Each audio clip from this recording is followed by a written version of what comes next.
I'm just kind of puttering around the shop with a cylinder.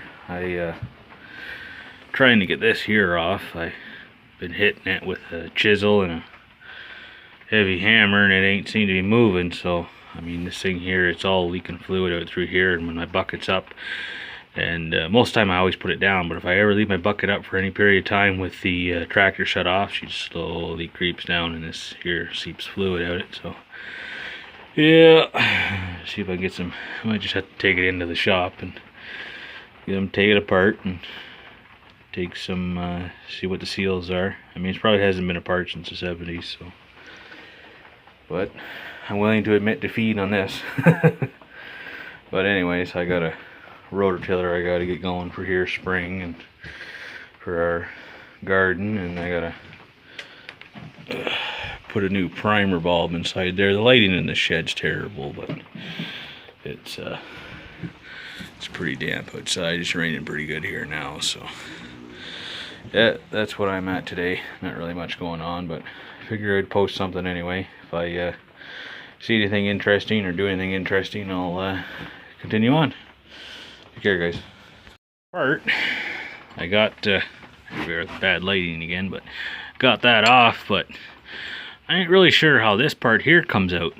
It's kind of got me boggled. I just use Big Ugly there and a few not so nice words, and she come off. So if any of you guys, stupid door, if any of you guys out there YouTube land knows anything about these cylinders, they're commonly found on the older case skid steer loaders. So if you guys know anything about them or anything like that, give me a shout, and that'd greatly help me out.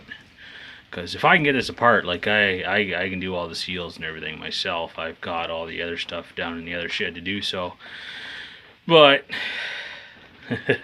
I know the ones on my loader, they just have just like a cap, and you take I got a special wrench with adjusts out. It's got 2 pins on it, fits in the holes, and you can turn the cap off the loader, off the cylinders, and I've done the seals in it, and it's fairly easy. But this thing here, don't really know too much about them, but I'm learning, and I'm willing to ask you guys and at least read my comments. But yeah, if anybody knows anything, then yeah, leave a comment or email me at my email address there on my channel, and yeah, or even if you have any part numbers for these, that'd be awesome. So anyway, guys, take care.